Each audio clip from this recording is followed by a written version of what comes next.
Welcome, everyone. Just waiting for people to join. I can see the numbers going up.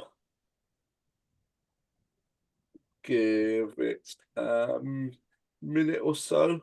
Good to see so many people join. Always a pleasure.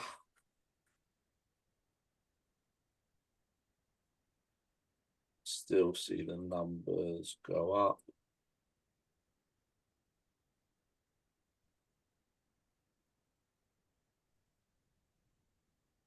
Right, let's go for it. So welcome everyone to an AST virtual. I think it's the first of 2025. It feels like absolutely ages since we've done one of these. If you see me looking to my left, it's Man City, Real Madrid there. Yes, that is a thing here, which we've put my 7-month-old in sometimes. So my office and Arsenal stuff is slowly becoming a bit of a playroom. But hey ho.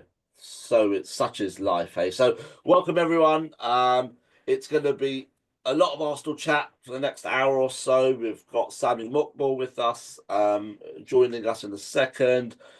Been really busy on and off the field. I know there's been lots and lots on ticketing and single sign-on and stuff, and we've obviously been talking to a lot of members about that privately and via email, and we've been helping as many of you kind of out as possible. We will do a separate session that's a bit more bespoke on all that kind of stuff, but I think tonight is all about the football. Lots has happened in the last kind of 6 months that we want to cover.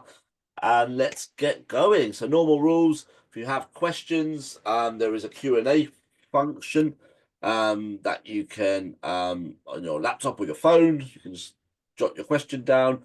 Or if it's something you want to say, you can raise your hand and I'll try and let you in a little bit like a good radio phone in. I have Nigel somewhere as well in the background who'll be monitoring questions. I might answer some of them if there is. There he is. There's Nigel.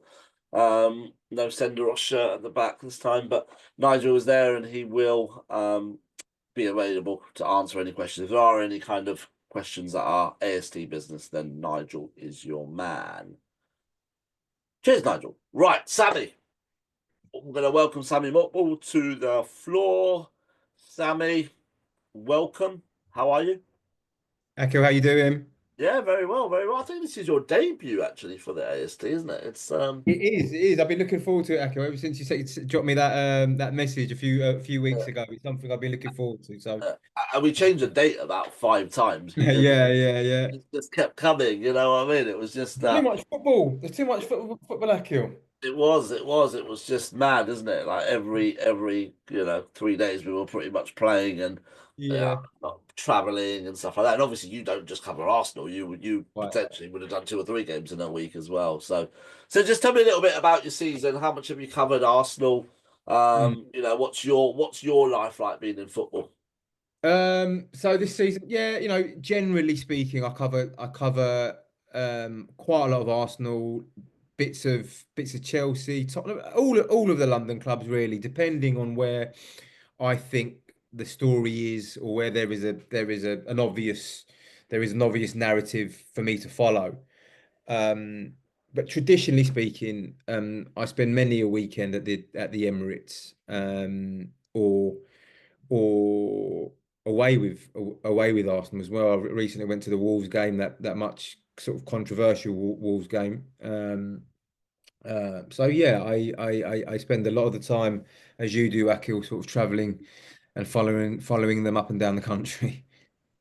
Well, we might talk about that Miles Lewis Skelly thing a little bit later. I think let's not start on referees because I just think that's the Yeah. that's the wrong agenda. So I mean, there's only one place to start, and that was about 2 hours ago when I think I know Twitter and X is a little bit iffy at the moment. I don't know if are you on Blue Sky as well, yeah, or not? Or I'm you not, mate. No, I haven't made the switch. I haven't made the switch, but I have meant to. I'm meaning Yeah, to. well, just use both is what I would say. But Yeah, I think a yeah. lot of us were on X and Twitter and Blue Sky and looking through, and we saw probably something we didn't want to see, and that is a potential injury scare to Kai Havertz. Now, a lot of people potentially who aren't on social media won't even know about it yet. But tell me a little bit about what you know there about Kai Havertz. So I was actually Akil, bringing my boy back from football training earlier earlier this afternoon, earlier tonight, when I got to receive some information about a possible injury suffered by Kai Havertz during the mid-season trip to Dubai. I have since then made all the necessary checks to just to establish some sort of bit more detail and obviously to verify the information is correct. I understand that the information is correct and that he did suffer an incident, a potential an injury scare, certainly an injury scare earlier this week. My information is that it's muscular, and the indications are my end are that it is a hamstring problem. I must hasten to add at this juncture that the extent of the injury and the actual sort of precise part of the body where the injury is unconfirmed as things stand. No one from Arsenal or Havertz's end has confirmed to me that it's absolutely categorically a hamstring. But my information is that it is up towards the back of the thigh. Yes. Mm. And as far as you know, the players are on their way back. Obviously, this will be very dull for someone listening to a podcast or replay because they'll probably know all this. But Yeah. for everyone live, the players I think are probably coming back as we speak, aren't they? Or certainly will be in the next few hours.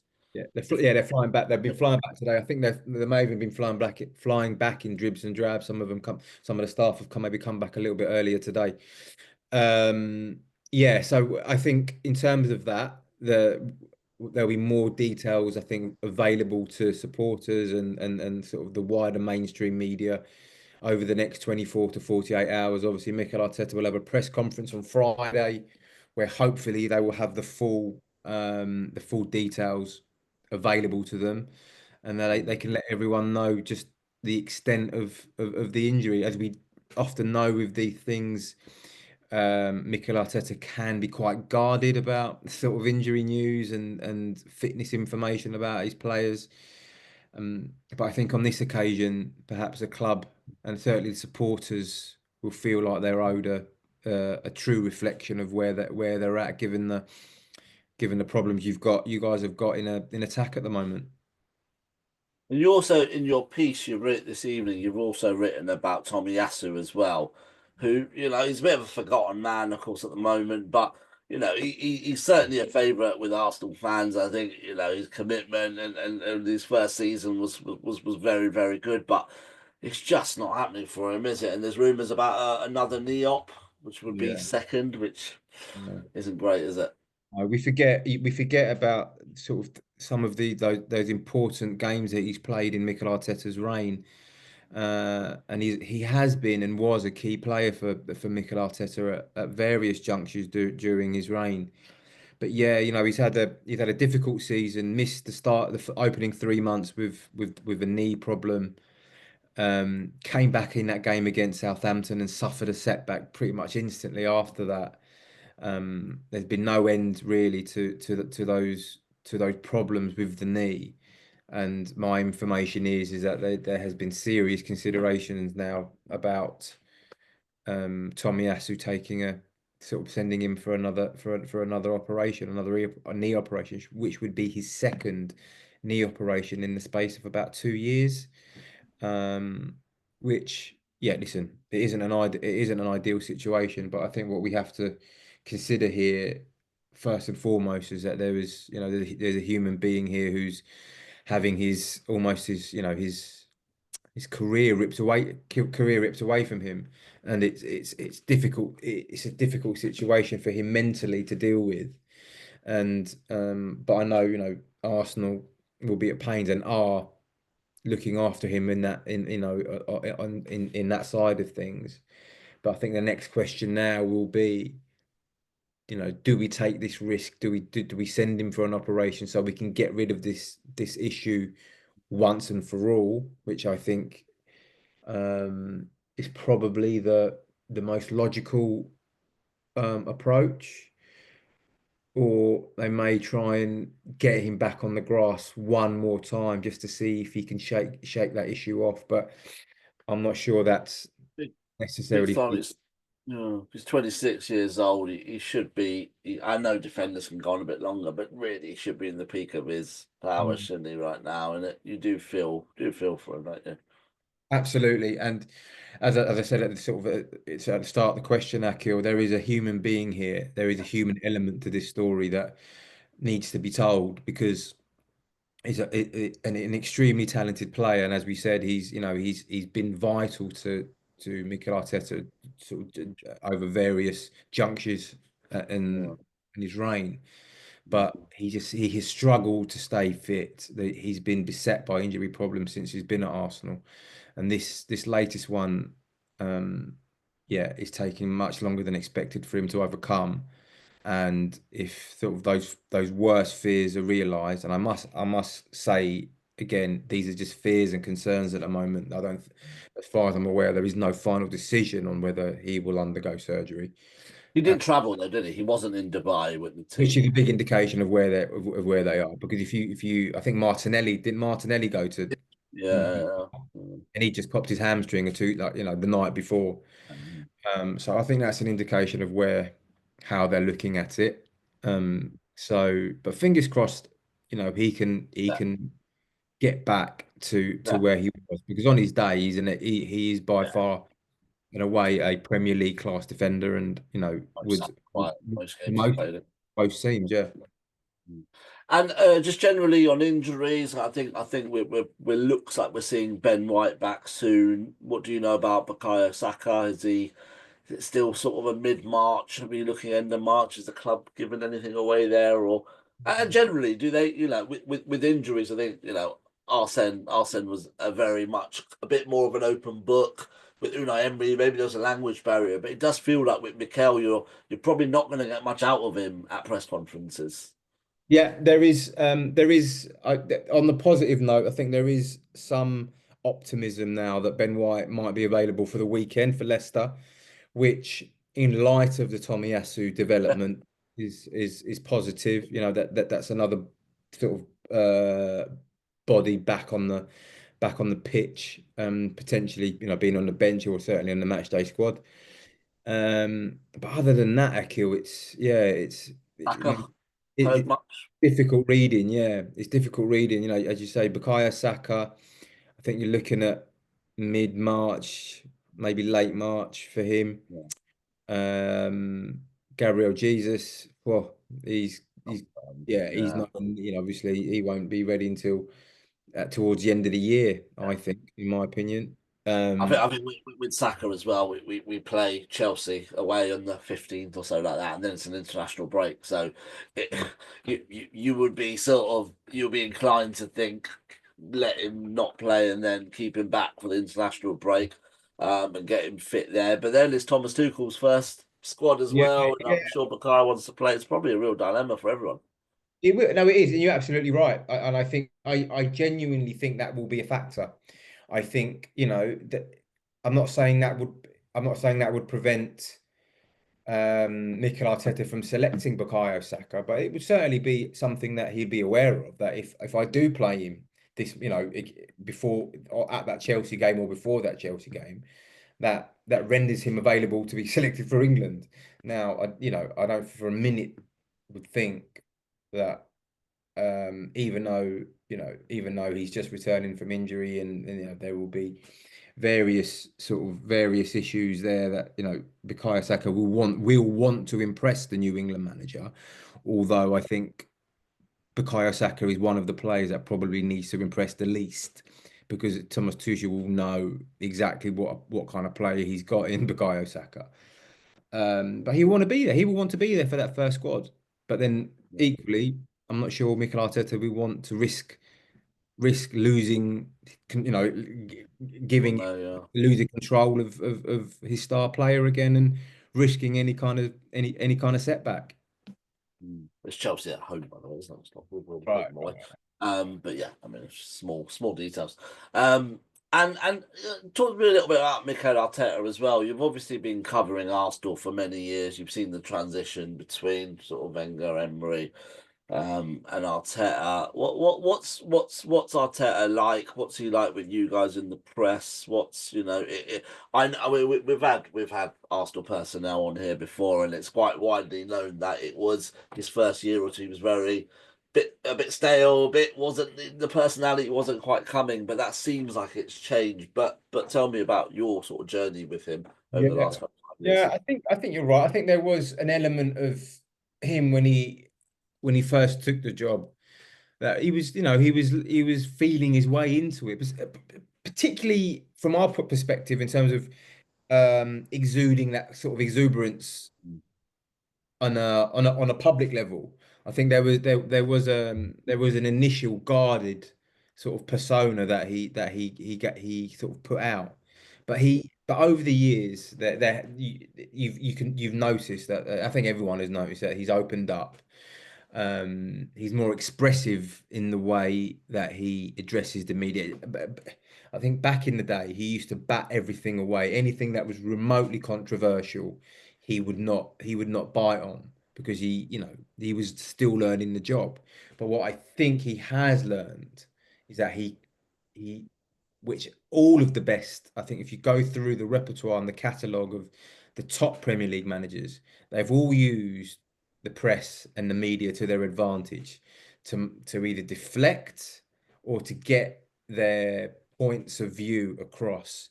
And I think Mikel Arteta has the penny is dropped with him with regard to that. And I think he's using us more to to shape public opinion um, for on his team and on other matters. And I think he's becoming very, very adept at using us to get across his point of view and but also to help his team. For example, I know we've already touched on it. One of the most frustrating things is his guardedness with regards to the injury and fitness information. And I'm Mm. sure it probably frustrates you guys as well because you guys want to kind of know who's available and who's not and who might be returning on the weekend. But I think the way he views it is if I can be guarded about that and there is an element of doubt in the opposition's mind as to whether Bukayo Saka is fit or William Saliba is fit, Yeah. then maybe, he's not going to lie in the press conference, but equally, he might use the opportunity to maybe sow that little seed of doubt in the opposition's mind.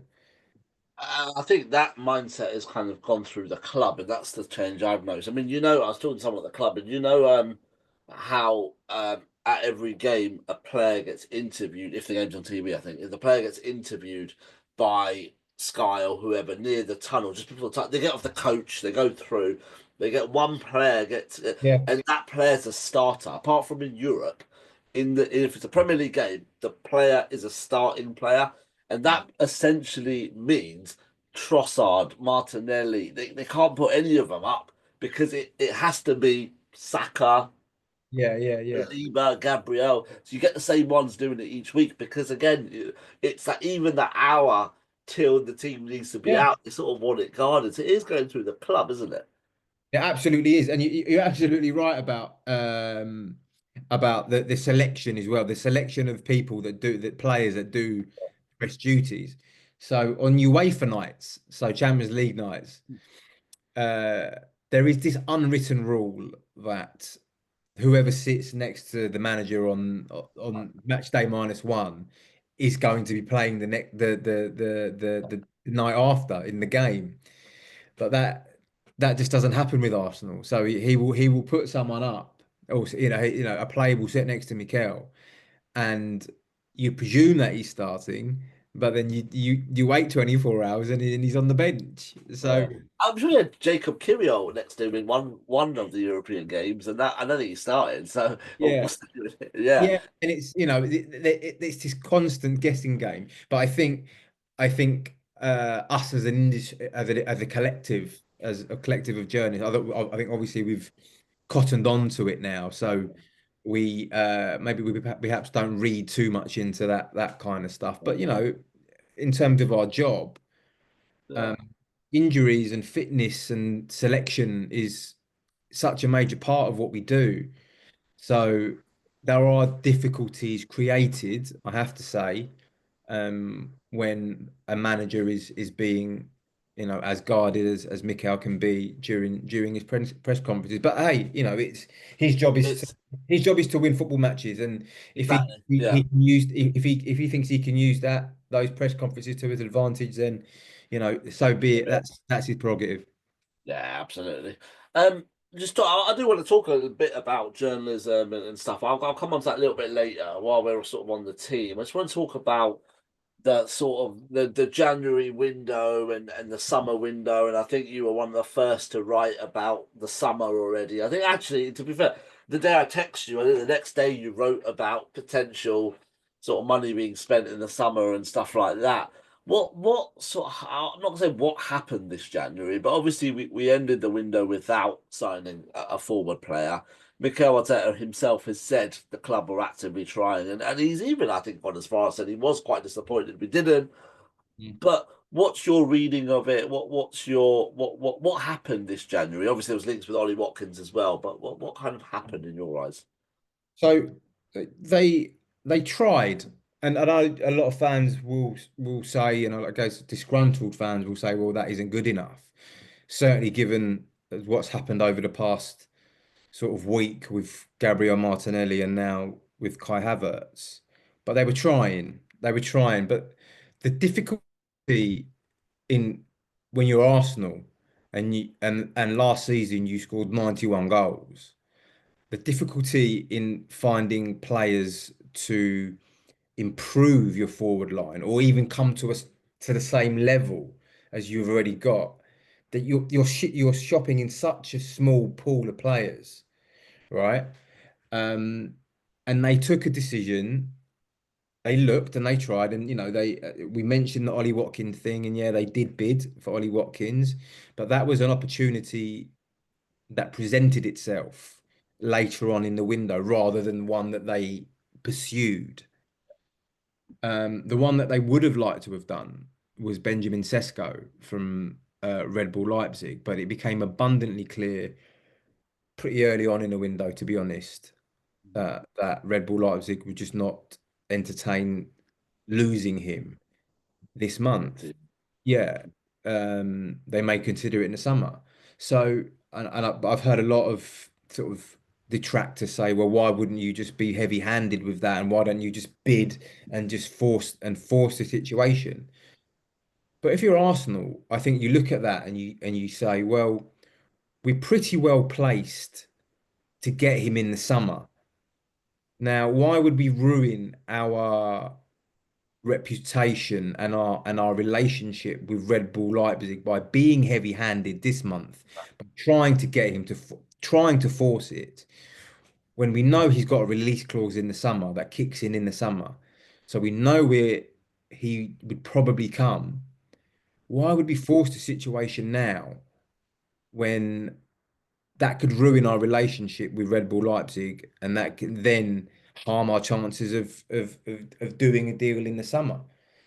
So that was the reason, of my understanding, is why they didn't go hell for leather for Benjamin Sesko, despite the fact that they really like the player and they would love the player. The other two that, And there was links last with him as well, wasn't there, in the summer? sorry. There was links with him in the summer Yeah, oh, they last year as tried. well. Yeah, no, so again, there was a conversation in the summer. I think that was a option that they certainly explored to try and get that done before the head of this season. But at the time, my understanding was is that Kai Havertz was going to start the season as first choice because of the way he ended last season, and I think that was made pretty clear to Benjamin Sesko that you're not coming here just to be an automatic starter. You're going to have to battle it out with Kai Havertz, and Kai's probably going to start the season as first choice because of the way he ended last season. Um, so after that conversation, I think there was a further chat between um, Sesko and his entourage and his people, and I think they decided, well, let's stay at Leipzig for one more season. Let's sign a new contract because we know we're going to play.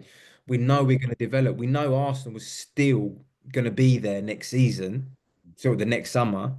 So that's develop. That's continue playing regularly. Let's score more goals, and you know, we'll always have the option to go there probably next summer. And I think that's why that deal didn't happen 6 months ago or 8 months ago. And there's been quite a lot of links with Zubamendi as well from Sociedad. I think was it your story? Was it you? Yeah, Yeah, it yeah. was yours as well. You've been on fire, haven't you? And sort of you broke that story, and even that it felt like it came a little bit out of the blue from Mm. for Arsenal fans. Certainly, it was we knew City were we knew Liverpool wanted him, and it looked like he had literally got to the airport and done a U-turn. Like not really. Yeah, You yeah. know what I mean? And obviously, City were linked with him a little bit with the Rodri injury, but to our surprise, it seems like Arsenal have kind of got there, or certainly got to the front of the queue. Tell me a bit about that. Zubimendi is, if all goes according to Yeah. plan, will be an Arsenal player in the summer. And I have to say, he is a phenomenal talent. I've read a few, and I've heard a few sort of, how can I put this? Questionable assessments of Zubimendi in recent days. Uh, he's not cut out for the Premier League. He won't be able to stand up to the physicality of the and the brutality of the division, mate. But if you watch this guy play, he's some player. Uh, Proper technical midfielder. Long range passes, short passes. Looks over his shoulder, has a picture in his mind of what's going on around him, and I think he'll fit into the Premier League perfectly. And I think it's a very shrewd bit of business, early bit of business by Arsenal, because I think it's pretty clear to everyone that Jorginho is going to probably end up going to Brazil with Flamengo at the end of the season, and Thomas Partey will probably depart too because his contract is expiring, and there has been no indication, certainly not from my end, that they're going to offer him another one. Um, so that kind of leaves space, certainly for at least one central midfielder, if not two. Uh, and Zubimendi is one of the most sought after central midfielders in European football. And Arsenal have stolen a march on their rivals and have appeared to have got the deal done very, very early, and fair play to them. mm. So talking about getting deals done, it was a random Monday morning. Woke up at about 6 o'clock or so, which is when I normally, which is when my son wakes me up. I was doing his breakfast, and I remember I got a text from Tim Payton, who's obviously a board member, who's normally at doing, he sort of supports me and co-hosts these, but I've got rid of him for tonight, thankfully. But he sent me a text saying, "Ha, Edu out," or something like that. And at the time, I was working, well, I thought I was working on a deal to get into one of these events. So I was kind of talking to Arsenal, but it went a bit quiet. The comms team went a bit quiet on me.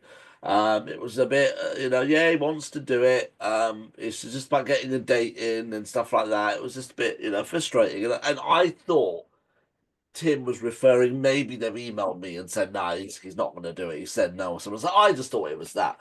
It Yeah. was only about 10 minutes later where actually I saw your tweet that had been retweeted everywhere in the Arsenal community that actually Edu was leaving the football club. And it was a bit of a shock, I think, to all, at how suddenly it happened, how quiet it was. So first, I'm going to ask you a little bit about that actual story and Edu leaving. They're also really intrigued afterwards to know, like, how do you keep a story like that so quiet in this digital age where there's so much competition? But let's come to that bit in a bit. Edu leaving, Yeah. was it a surprise? Was there things in the background that we just maybe didn't know about? What was the deal there? I think the first signs were so. I'll tell a story, Echo, and I was touching it obviously before this earlier, but I was sat on my sun lounger just in Mexico after I just got back from Euro 2024 long tournament. Went on holiday with my family to Mexico. So I just sat there. I just thought I'll just scroll on Twitter. and just see what's going on. And I saw a story. It was either from Greek media or Portuguese media linking Edu with linking up with Nottingham Forest owner Evangelos Marinakis, who obviously also owns Olympiacos and Rio Ave, and is also in the process of trying to buy another European club. And I said, oh, that's a bit of a strange story. Why would Edu ever decide to leave Arsenal? That's one of the most exciting projects in European football, and ultimately join Nottingham Forest, who prior to this season have been magnificent this season, but prior to this season were kind of languishing towards the bottom of the Premier League. So I thought, I checked it. I fired out a few texts. I wasn't planning on writing anything. I was just interested. So I was sat on my fun lounger and started texting and trying to check out trying to verify the information. And at the time, it was laughed out of town. It was like, that's never going to happen. Even if they are interested, he's not going to go there. So, I dismissed it. But as I got back from holiday and as the weeks kind of wore on, I was starting to hear more and more about Forest's and Marinakis' interest in Edu, but never to the extent where I felt like I was in a position to write it because um, I, I genuinely didn't think it was going to happen. So I took the decision until that one night. I got the information that other Sunday night before we did it on the Monday. Um, that it was happening, and he was going to hand in his notice, and it was going to happen in the next 24 to 48 hours. So the following morning, you obviously have to make all your check calls and sort of verify the information. And yeah, there was never any real, I have to say, there was never any real confirmation that this was going to happen. But I knew the source was good. I knew the source was impeccable. And there were certainly no denials that it was going to happen. That certainly no denials about the story. Sorry. So I was as confident as a journalist can be that that Eddie was leaving and the information was correct. And yep, filed the story, and then other outlets started to follow it up, and it quickly became apparent that yeah, it was hurtling towards. So had he, when you published the story, had he actually gone, or like, because it must have been bloody close timing. Yeah, my information at the time was that he hadn't done it then, but Yeah. he was going to do it that day. That he Mm, was going to do it that day. mm.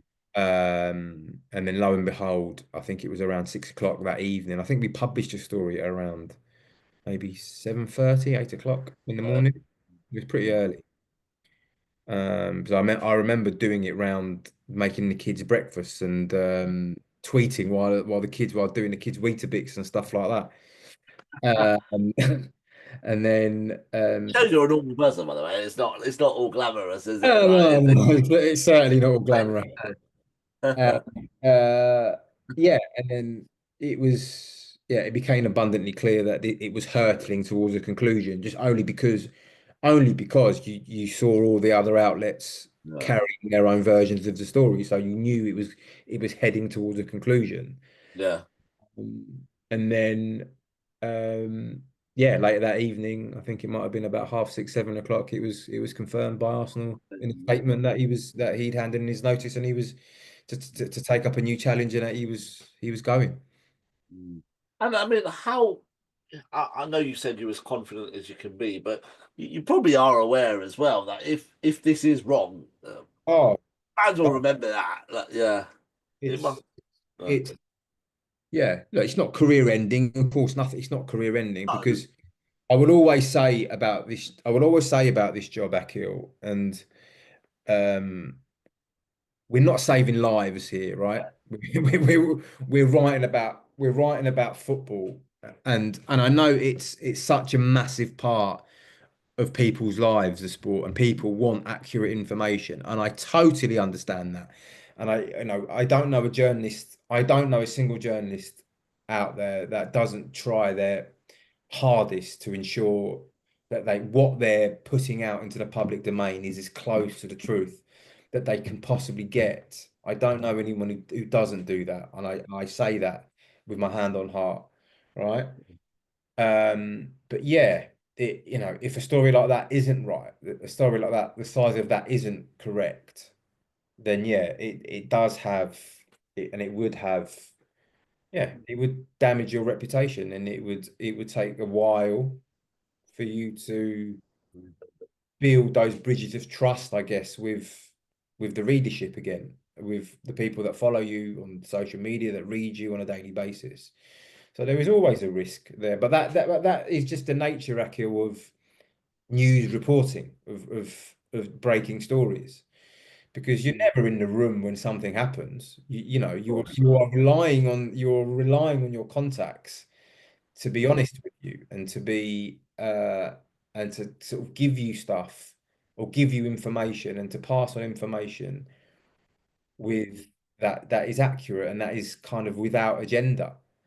Um, Mm. honestly, 60% of the time, 70% of the time, information that journalists are passed, there is an agenda attached to it because otherwise, why would they be giving you that information? So I get it. I understand there is agendas attached to to pretty much every bit of information that I I receive. But Mm. the job is trying to sort of decipher through that agenda and just Mm. get to the nuts and Mm. bolts of what that information means. And then, touched on it before, but I mean, how do you keep a story? And that one's an example. Hmm. Even the Kai Havertz, I think you posted it, and I think 2 hours later, I've got kind of push notifications from other outlets saying something similar. But how do you, in this world where it's so, everyone's got one of these, the social media world, digital world. How do you keep? Because I'm sure it was, Sky have done the documentary recently about Sol Campbell signing, and of course, I can understand in those days it was a bit easier to keep things in, but now, how do you keep a story like that under wraps? Yeah. Yeah, no, it's hard. It's hard, but what it what it means is there's so many good journalists out there, Akil. That's what I So mean. there's so many good journalists out there nowadays.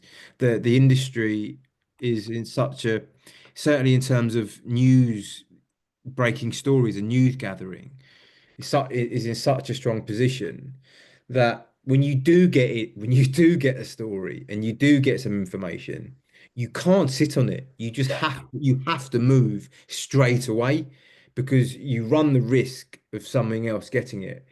Mm. Uh, and there is no worse feeling, I promise you, in the industry of having something that you think you've got to yourself and sitting on it for a day just because you can't be bothered to move to Yeah. do it, and you just want and it will give you something to chase the next day. Mm. Um, but then someone else is quicker to the punch and beats you to the story and gets it out there before you do. That isn't a good feeling. So Mm. yeah, there is no secret to keeping stories quiet. I think the only thing you can do is once you get the info, is move Boss. move faster and try and get it stood up and past your own threshold of what you need to run the story as quickly as you possibly can. Yeah.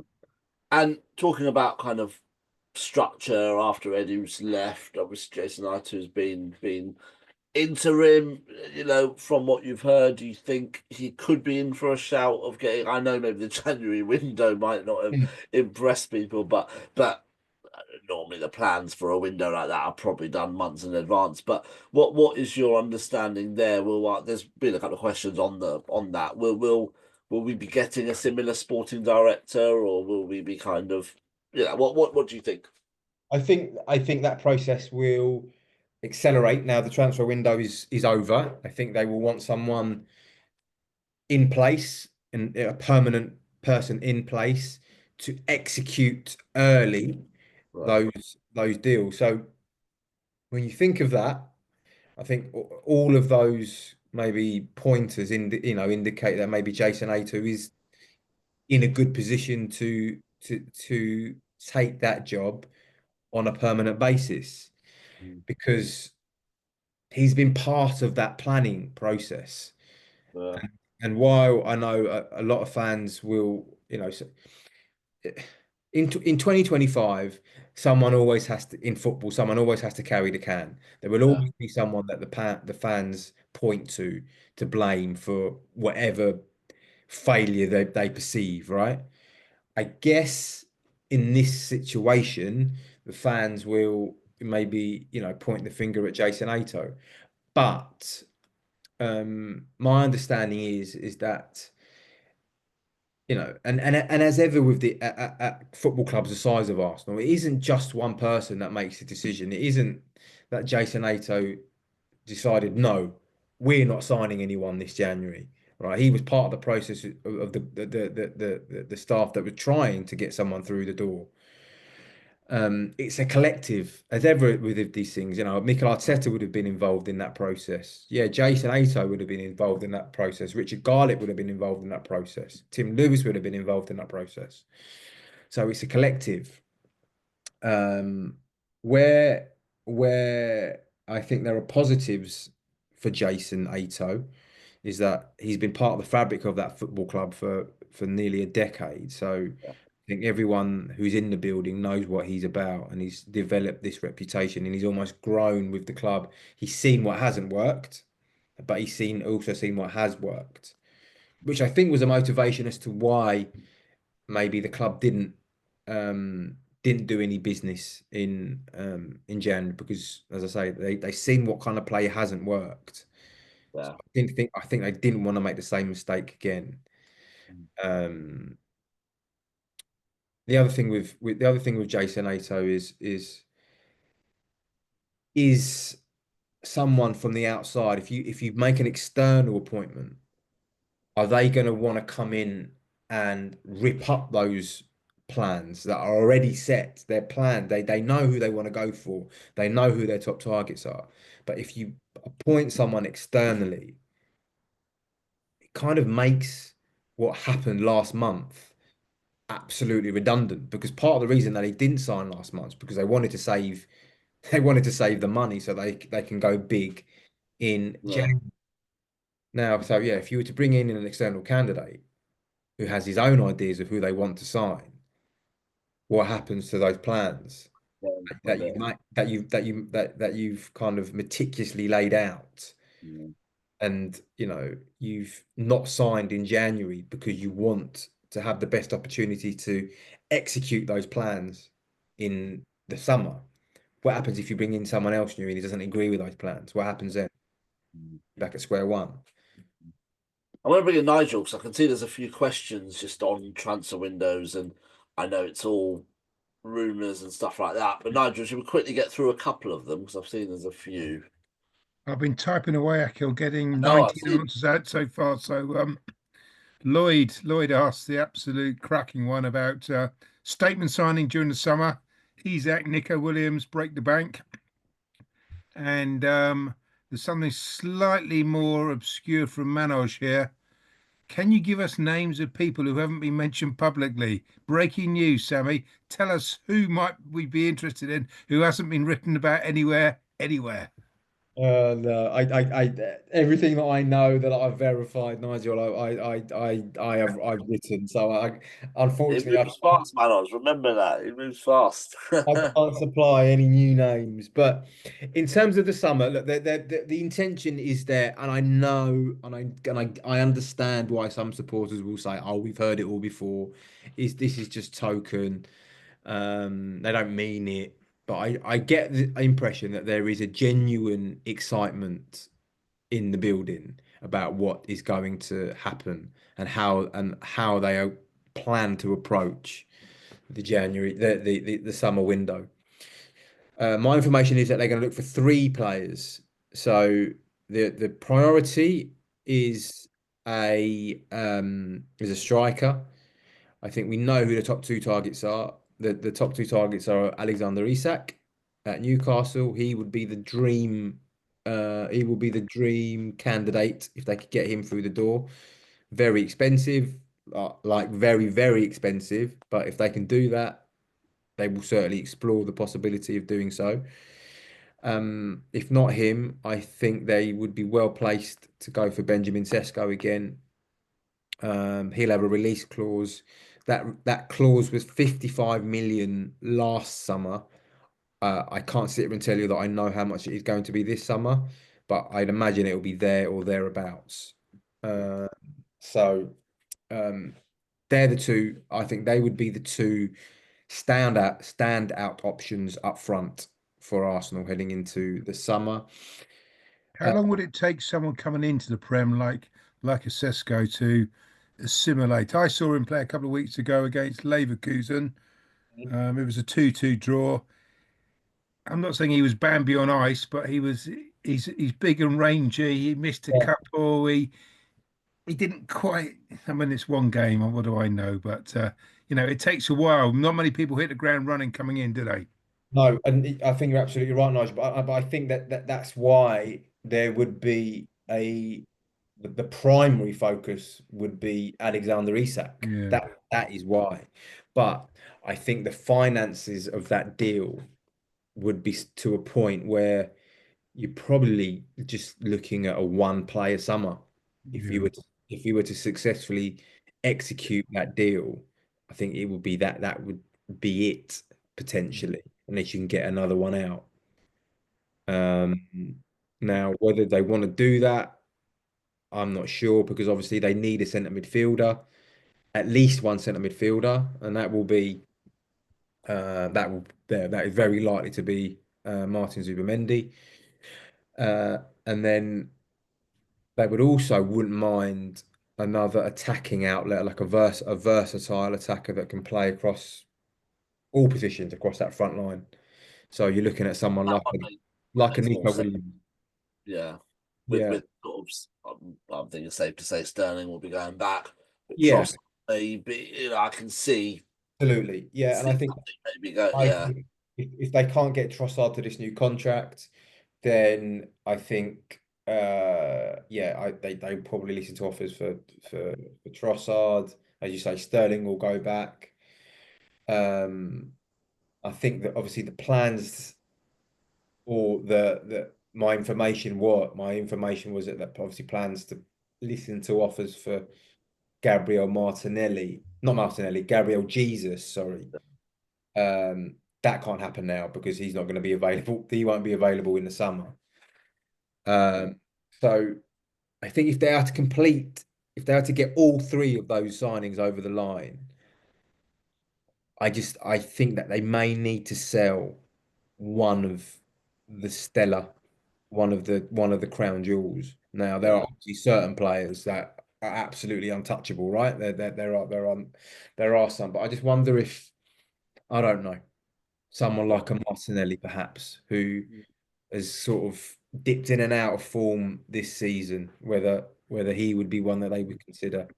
And you mentioned it yourself, Akil Trossard, whether he's another one that they may consider that, can we get good money for him just to help boost our yeah. finance into the summer? Cool. Akil.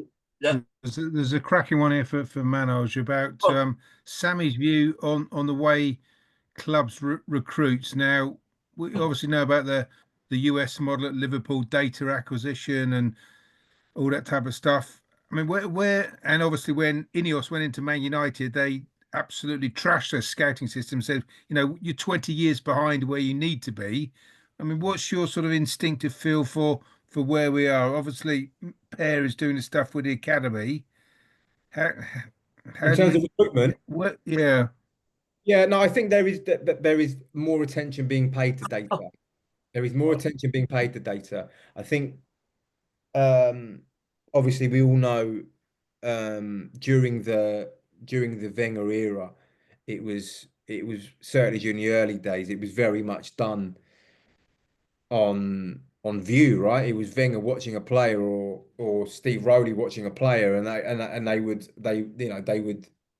would trust in their own opinions, basically. Whereas nowadays, I think there's been more of a move, and Arsenal aren't alone in this to to to looking at the data and analyzing the data, looking at the numbers and seeing if they fit the profile of player that you're looking for. For example, I can't sit here and say this unequivocally because it's never been verified to me, but I also just wonder when we think about data and we think about obviously who Arsenal didn't sign in the January window. I wonder if the fact that Liverpool are potentially 9 points clear at the top of the table. I wonder how that number sort of fitted in to their decision to keep their powder dry in terms of, and I know a lot of fans are saying, well, we should spend to try and claw that 9 point gap back. But if you're looking at it from a financial perspective, which I'm not saying is right because you are a football club, but if you're looking at it from a financial perspective, do you look at that 9 point gap and say, maybe it's unlikely we actually pull that back this year? Should we not spend X amount on a striker this January and waste that money and actually use that money towards getting one of our preferred targets in the summer? I'm not saying that's definitely what happened, but in terms of data, I think that's an interesting kind of way to look at it. I'm not saying it's the right way to look at it because who knows? Maybe if Arsenal did get Ollie Watkins over the line, who knows what would happen in May? But No. be a big expenditure, and there would be no guarantees that you would actually claw back that gap because Liverpool at the moment, Plymouth aside, don't look like they're gonna falter at all at the moment. Mm. Coaches, I Nigel. don't I don't want to be devil's advocate, Sammy, but Hmm. I think Nicholas was on this on the chat about this, about winning trophies and where you are. The financial results so far from the Champions League group stage for Arsenal, broadcast wise, has been spectacular. You Mm. know how the money distribution goes in the Premier League from first, second, third, fourth. Winning the title has got all the kudos.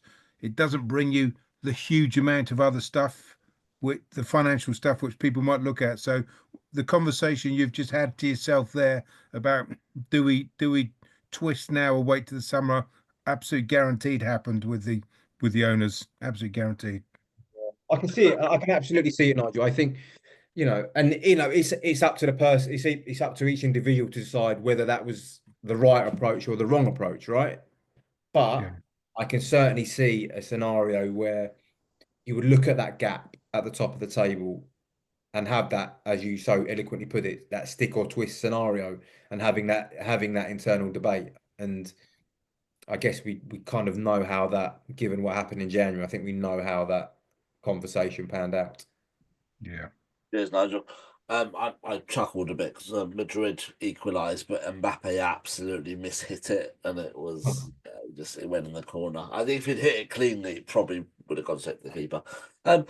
Just talking about those kind of transfers and stuff, and the role of PSR and stuff. That must have added another level to your writing and thinking of stories and players, because obviously the Ollie Watkins thing, there was it came from Yeah, Villa yeah. to sell a strike, well, sell someone because of PSR. So, like, if you're unsure but you know a club's potentially in a bit of trouble with PSR, does that impact your thinking? Yeah, 100%, 100%. And I think it was part of the reason why, having found out that Ollie Watkins, there was possibly an opportunity to sign Ollie Watkins. I think that was one of the motivations for that for Arsenal was them knowing that Villa were facing PSR You difficulties. can get it a bit cheaper, get him a bit cheaper. Yes. Well, Where I think that what they didn't plan for Arsenal, but that obviously Villa had already lined up the John Duran deal with um, Saudi. Yeah, I think obviously went to Al Nassr, didn't he?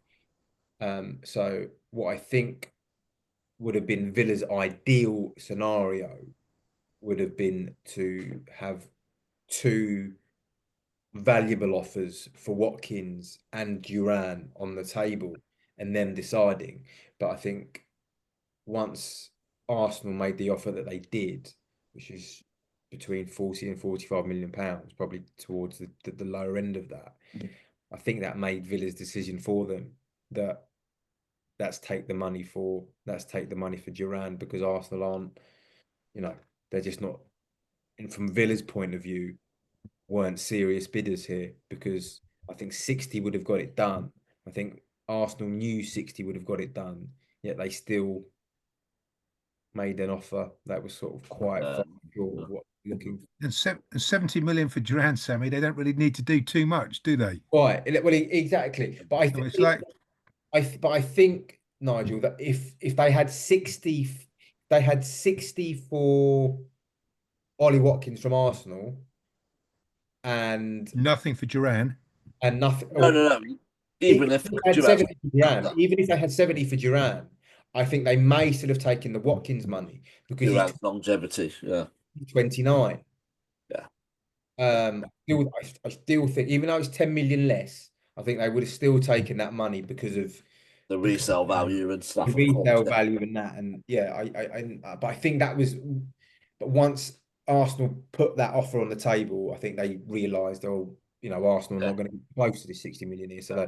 let's just go and do the Turan deal and be done with it, basically. Well, not got long left. I just want to move this on to kind of obviously one of the sort of main AST things. We're all about governance and structure of clubs and stuff. So, just wondering if you've had any kind of engagement with the Cronkies or Tim Lewis or even your opinion on Richard Garlick, who's obviously the new kind of managing director, CEO, who we are lucky enough to meet quite often.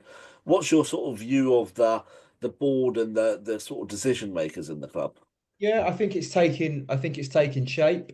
Um, Tim has obviously come in, Tim Lewis has come in and I think is, viewed by many, I guess, as he's the owner's right hand man, right? He's the owner's lawyer, so he's almost, I guess, the eyes and ears of the ownership, um, and represents the ownership, I guess, along with Josh, at executive level.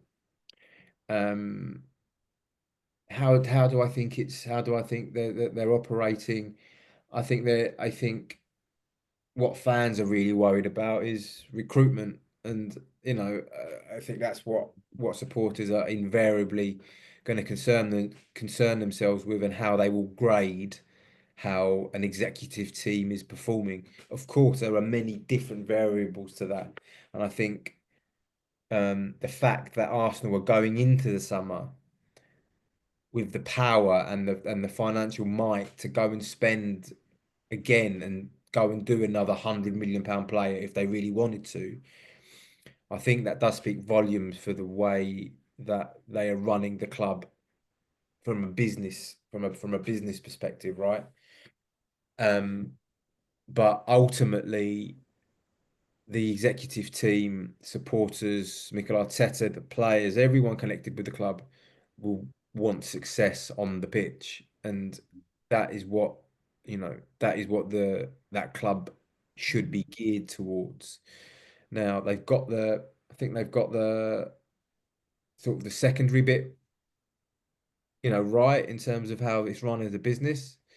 Yeah, Um, they're very close to getting the football bit right. I know there's been a lot of negativity with regards to the way the team's performed this season, but they have performed pretty well in difficult circumstances. Certainly most recently with a threadbare squad, certainly in an attacking sense.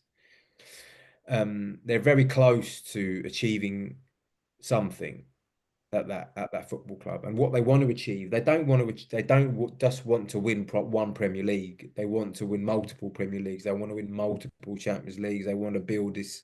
Miguel Arteta wants to build this legacy. yeah, Um, and I think this summer will uh, prove pivotal, I think, towards achieving that goal. And I think I and other journalists and I guess supporters should probably just refrain from making any kind of sweeping sweeping assessments of how the uh, executive team are performing until the end of the summer window. yeah. And just kind of last couple of questions now. I mean, what is your sort of relationship generally like with Arsenal? Obviously, there's been changes in the comms team. You know, Mark Ganella, who was there for many many years, has gone. Kate Laurent has taken over. Obviously, Dan Tolhurst has been there a while and stuff like that, and it's probably someone you see every time you go. But you know, what's your relationship like? Are Arsenal good to deal with? Is it, you know, when you have stories, do they help you or do they rebuff you? Like what, you know, what's that kind of people love to know all that kind of stuff. Yeah, no, they're straight. Listen, I got on very well with Mark, and Mark Ganella was yeah, great. He was a really good guy. He was honest. Um, the only thing you can really ask from comms execs and director of comms and heads of comms is that they're honest with you, and Yeah, that if you take information to them, they're never going to give you anything. It's just, but that isn't just Arsenal. That goes for every club up and down the country. They're not just going to offer journalists information, inside information. So what you do ask of those guys is if you do have some information that you believe to be accurate, then just to steer you in the right direction, not to tell you something isn't right when it is correct, just so you don't write it. That's in many journalists' eyes is the cardinal sin. And yeah, uh, I've it may have happened, but off the top of my head, can't recall a time where I've been in inverted commas lied to by anyone at the football club. yeah.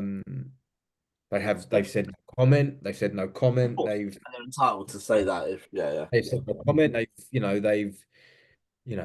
not not been helpful with helping me out with stuff, but they've never outright lied to me. And I guess it comes down to relationships. I've known Kate for years. I've known Dan for years. I've known sort of. I don't know if you've met Tom Hopkinson. Tom Hopkinson. yeah. Yeah, Well, used to work for Stan and stuff, and he's been in the industry for yeah. He's Sammy, yeah. keep going on this thing. We've got a great one here from I'm not too sure whether his name is Mr. Attendee or anonymous attendee, but he's a budding, aspiring sports media journalist, he or she. So keeping your name under wraps is probably a good thing. What do you love best about your job? New sources of information. What drives you into writing new columns? How do you get into it? What gets you off your Mexican lounger to Yeah. track down a story? Get me back on that Mexican lounger, the Can I weather. also just add to that as well? There was a question about sort of the use of Twitter and all the information on Twitter and stuff like that. Like how has your use of social media changed as well Mm. over the time? So just combine the Yeah. So the use of social media is it's changed the industry dramatically because everything is instant now. It's not yeah, even like there is not even a lag now between the time you've got the information to when you've written it and then it goes on a website, which can take 15, 20 minutes. You can, if you want the information, you can break it instantly with just a tweet, and yeah, then you can file for your website. It's changed everything. I know some outlets and the Mail certainly prefer for me to operate in this way, in yeah, that they want me to file the copy first yeah. and wait for it to go live on the website and then tweet. But that can Which take is anything. That can take it takes about five. It can take like 5 to 10 minutes. But that 5 to 10 minute window, you are risking someone else having it.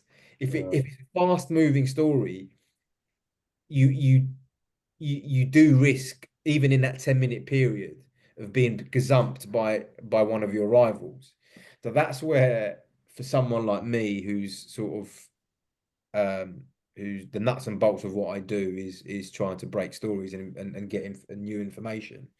It's such Twitter or X is such a valuable tool because it means that you can get the information out there literally within the space of a few seconds, and it's yeah. great. And Nigel, to answer your question from the caller, or from the social. What gets me out of, you know what it is, Nigel? It's still the football matches. It's the football is what drives me to do this job. There are some days, there are some evenings where it's a Tuesday night and you've just picked up the kids from school.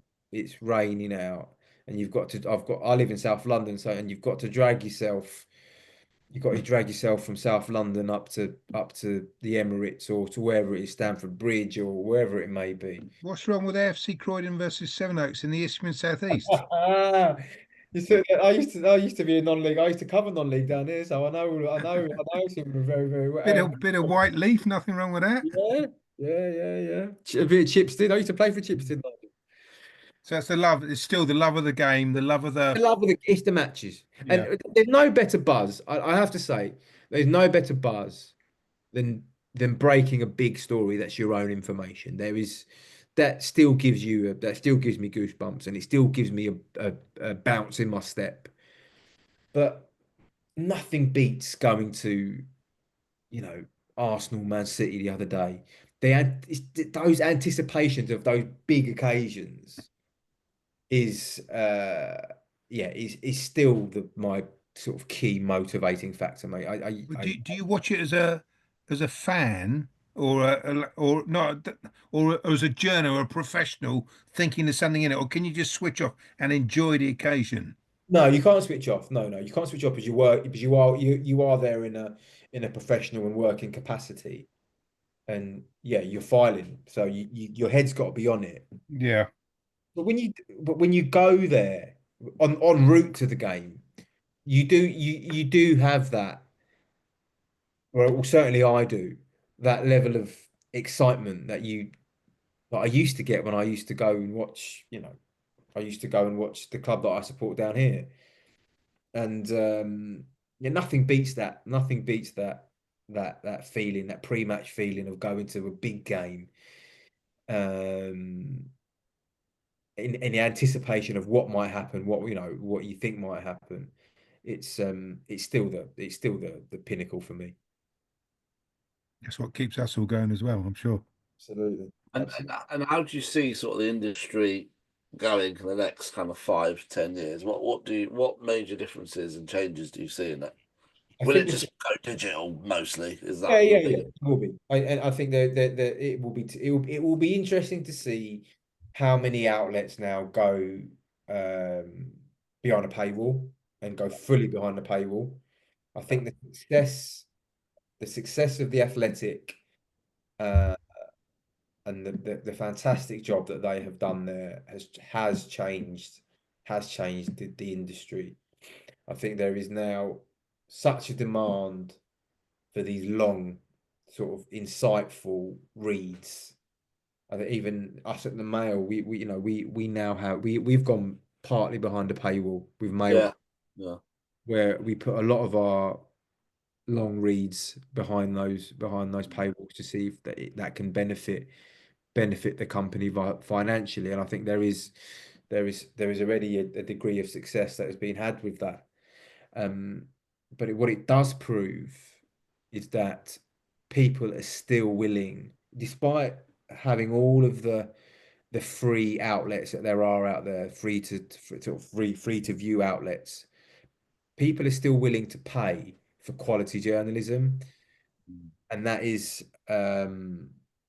very heartening for a journalist like myself who's sort of heading into the second half of his career now, because I remember coming into the industry and people saying it was a dying industry and that yeah. newspapers were dying.